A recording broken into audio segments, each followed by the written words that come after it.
prepares to abrogate the trade facilitation agreement involving Ghana Community Network Service Limited (GCNet) and West Blue Consulting, replacing it with a new system, Universal Pass or Unipass. Even though reports suggest Unipass has failed on many occasions to demonstrate its system to government, GCNet and West Blue have been directed to prepare and hand over. There's more in this Business Desk report. Tensions seem to be brewing at our ports after the government-directed trade facilitation agencies, Ghana Community Network Service Limited (GCNet) and West Blue Consulting, to prepare and hand over the operations to a Korean Customs Services KCS agency, Unipass. The move, Joy Business understands, is because the government wants to replace the two vendors with one that can provide end-to-end customs management systems. Even though GCNet's contract ends in 2023, while the West Blue contract expires at the end of this year, the senior minister, Yao Safumafo, has gone ahead in a letter cited by Joy Business asking the two firms to submit terms of transition. In the said letter, the senior minister wrote, quote, "In a confirmation letter dated 5th of December 2018, government respectfully requested you to submit for discussion the terms of transition. We note that your firm is yet to submit the terms of transition you will find satisfactory," unquote. In view of this, government will be making payments that takes into account the unspent years of your contract and also ensure the best value of public money, the letter stated. He stated that it is the sincere belief that the option to discontinue the contract and pay reasonable compensation provides the best outcomes for the parties, meaning the government was willing and ready to pay off West Blue and GCNet. Meanwhile, Joy Business can report that GCNet and West Blue will not hesitate to head to court to demand judgment debt of over $120 million if any attempt is made at handing over the operations and other third-party operations to Unipass without recourse to the law. But in the same manner, if Unipass is denied the opportunity to roll out, government will pay about $92 million as termination payment for the 10-year contract. What is even more shocking is that our sources close to the deal have said there was no show in Takoradi from last week till now, when Unipass was expected to have a pilot at the seaport and its container terminals. Currently, Joy Business is informed the economic management team has requested that Unipass come before it with a presentation on the end-to-end customs management system they have. Well, so let's stay on this particular topic a little further, because my colleague Norvan Akwa-Hayford has been following up on this development. He joins me in the studio with more updates. Now, Norvan, is there a real problem at the ports at this time? At this time, for me, from where I sit, I don't see what problem that is at the port. If you're looking at the system that is running, that is GCNet, their system, and West Blue Consulting. And so clearly we don't understand why government has decided, or at this point think that they will have to replace, you know, the system. So there's that actually is no running difference. Now. There's actually no difference. I mean, if you listen to the freight forwarders, you listen to the importers, they don't see any difference in what Unipass is bringing. Okay. And if you have followed Imani and most of the write-ups that they have done on this particular issue, they have indicated that. I mean, if you talk of end-to-end system, that already exists at the port. It doesn't matter if there are 3 vendors or 4 vendors that are providing that service that you need. I mean, we've seen the revenue figures, which has gone up since the GCNet system was put in place, and West Blue also came in somewhere, I think in 2015 or 2015 or 2014, thereabout. And so clearly, we are all confused. All right. So will this entail, you know, a total handover of the system? Okay, so what is happening now is that right now you still have the GCNet and West Blue system running, and the government has asked GCNet and West Blue to prepare and hand over. Now, if they have to hand over, we are a bit confused as to what it is. Now, information we have is that, I mean, West Blue and GCNet have clearly indicated that, yes, the data that they have belongs to government. They can give it to you, but they cannot give you the source codes to their systems and all that, because that is intellectual property. That's something they cannot give. And this is what the freight forwarders, the importers, and all the stakeholders are raising questions that government has to be careful. If this thing is not done properly, there will be chaos at our ports. All right. Now, pending the contractual agreements or obligations that exist currently, do we stand any risk of judgment debts or compensations to be paid? Yes, Emmanuel, what you are saying, that we found ourselves in a fix as a country right now. Either way, will be paying compensation or judgment debt. Now, we understand that GCNet alone has said that their contract, as it is now, is valued at around $120 million. And now that of Unipass is also valued at somewhere $92 million. So you can imagine, we haven't put in the figures of West Blue. So what is going to happen is that if government decides that, look, we don't want GCNet and West Blue, then it means they'll have to pay them off. And then if it decides that it is not also going to allow Unipass to go ahead, they've already signed a 10-year contract, which is valued at around $92 million. So either way, right now, as we stand as a country, we'll either be paying judgment debt, that is the GCNet, or compensation to either of these parties. And lastly, before you go, what's the real impact on us as an industry and the economy as a whole? I mean, you know that we have consistently tried to come up when it comes to ease of doing business, the rankings. It's not only about registration of businesses and all that. The port, how to do trade business, trade facilitation is also key in setting up these rankings. And if the investors feel that there's chaos at your ports and these things cannot be resolved, it's not good for us as a country. Thank you very much, Norvan, and I hope we'll be monitoring closely and bringing updates as they unfold. But away from that, a task force from the Bank of Ghana is in town to ensure that retail malls abide by the central bank's foreign exchange laws, which prohibit pricing and using of foreign currencies to transact businesses. The operations forms part of efforts by the central bank to control depreciation of the local currency. The team was earlier at the Koala supermarket at Cantonments and the Palace Mall on the Spintex Road, all here in Accra. Here's Head of Communications at the Bank of Ghana, A.C. Hammond. This is not right, and so when this is done, the laws would have to take its course. You know, because they all plead, oh, we did not know, we are going to do this a bit more and engage some institutions, financial, some shopping malls, some schools, and all of that. But we are telling everybody that we need to deal only in our local currency, the cedi, and not any other currency. It is against the laws of the land. You can't do that. How long is this we do not know continuous? Because this is not the first time. Exactly. And what's the next step? I think that we need to just continue for a bit, give ourselves some time, and then thereafter go in again and see what is happening. We'll continue with the mystery shopping, if you like, in various different institutions. And then we will definitely take action, because the law, it spells out clearly what happens. You know, we need a scapegoat, at least. Let's get one. That will definitely happen. But we are not interested in just, catching anybody's scapegoat. We are interested in the education going down. But once we have engaged you and it happens again, yes, then the law will definitely have to take its course, because we would have evidence, for example, we would have this evidence that shows that we actually interacted with you, My concern is that the law is there. Are you going to engage every business before you are able to apply the law? No, it won't be that. We are working with our security agencies, for example, and so they would be doing their bit. They definitely, because we have evidence. And so this one is just a sensitization here. And I'm sure you hear that as a follow-up to this, whatever has happened will then be processed according to the security agencies and according to the law. Meanwhile, President of Policy Think Tank Imani Africa, Franklin Kujo, says it's early days yet to jubilate over the appreciation of the local currency, the cedi, against other major trading currencies. The cedi has wrestled positively since the beginning of this year, which many have attributed to a significant drop in trade with China due to the coronavirus epidemic. Even though Bloomberg reports the cedi weakened by about 0.7% in the last 2 days, trading at 5.375 cedis to a dollar yesterday, Franklin Kujo disclosed that the FX committee set up by the government will be delivering on their mandate within the next 3 months as assigned.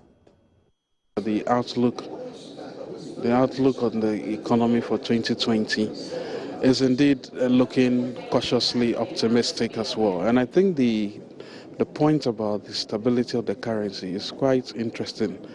I mean, let's not mince words. The stability of the currency so far is not necessarily due to any particularly stellar effort by the central bank, even though the forward sale of currencies are useful. But overwhelmingly, we all know what it is. I mean, the plummeting fortunes of China, and to think that most of our traders are no longer externalizing our dollars outside of the country has also impacted. I think it is early days yet to start jubilating. But of course, you want to take advantage of it right now, study it properly, and see where there are opportunities to strengthen policy. So by all means, the policy of the central bank is useful. I think it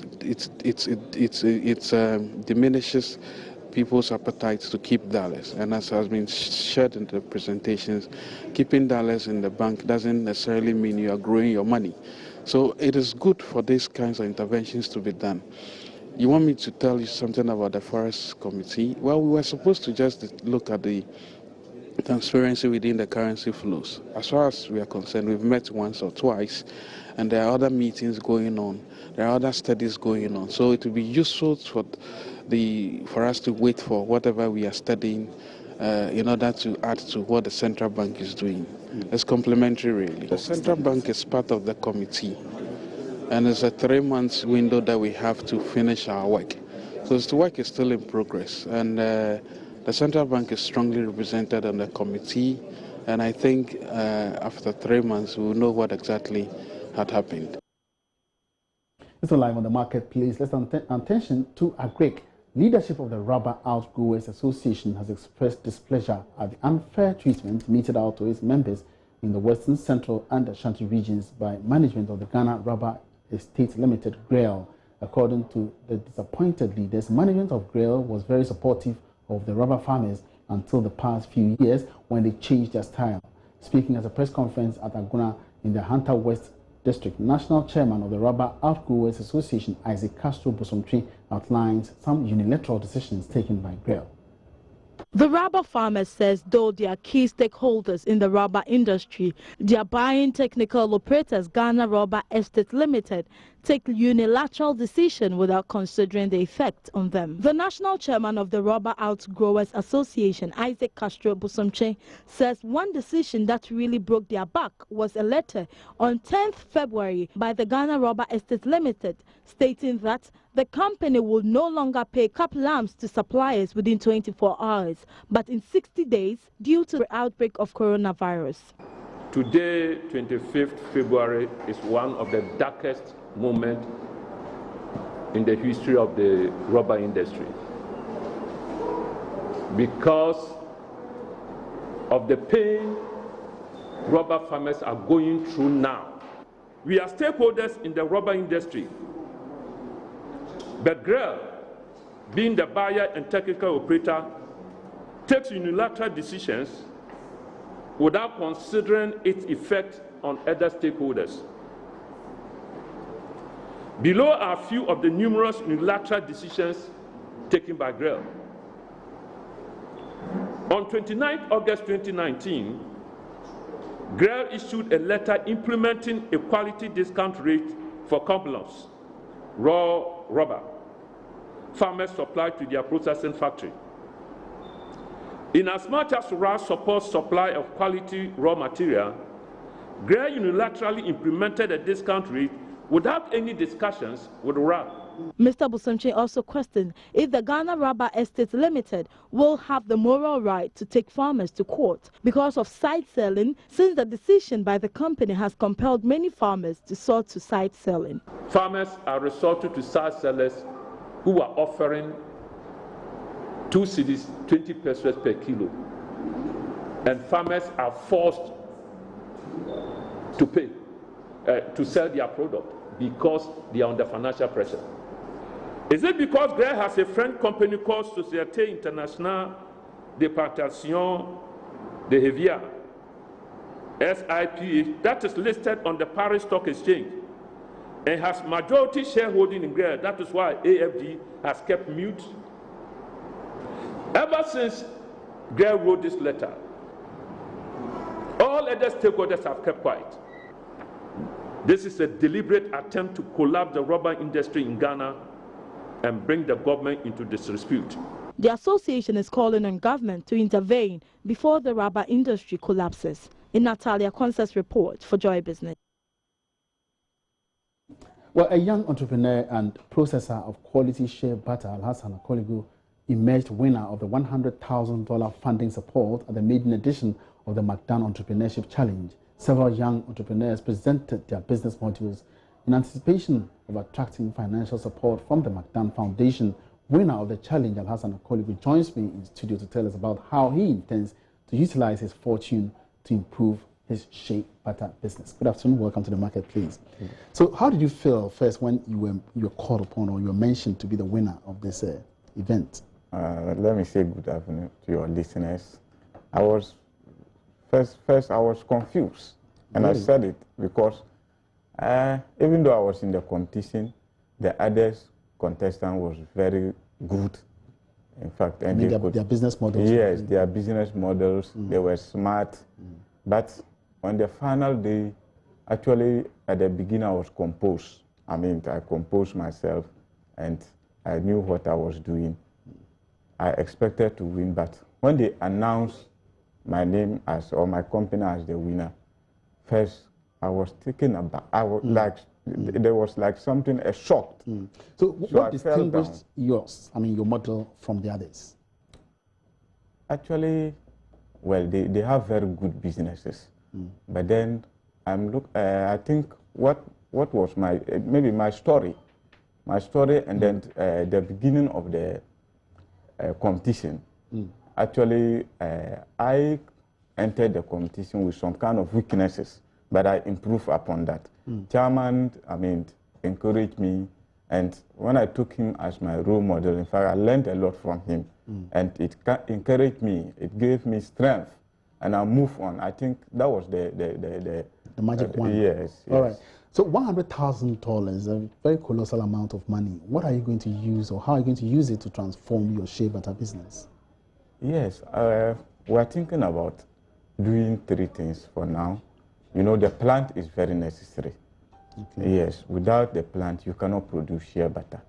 So we want to put up a standard plant with modern machines and tools to be able to produce quality shea. You know, the market demand for quality shea butter. Okay. So we want to ensure that there is quality, and then the environment is hygienic, so that people who visit the center will know that we actually mean business. Then we'll also look at putting up a warehouse to be able to mobilize enough shea. Most of the shea, when the shea not get spoiled because of lack of storage facilities. So we are looking at putting up that facility. Now, so do you hope to site it within the Upper East or Northern regions? Where exactly do you hope to, and how do you expand? Northeast. We are located in Northeast. Okay. Yes, that is the Mamprugu Kingdom. Okay. Yeah, so that's where we are. Do you have any plans to expand to the other regions as well? Yes, but we are focusing on, developing it first, so that when we develop it, then it will, automatically expand to other regions. Like you said, there's ready markets for shea globally. Yeah. Now, which countries do you hope to, do your exports first, and are you also do you also plan to send some within the West African region? Yeah. For now, we sell to commercial buyers within the country. But if you look at the shea butter market, currently the highest demand comes from Africa and the Middle East. You look at South Africa, Nigeria, and then you look at United Arab Emirates. Then these are the areas that we can concentrate.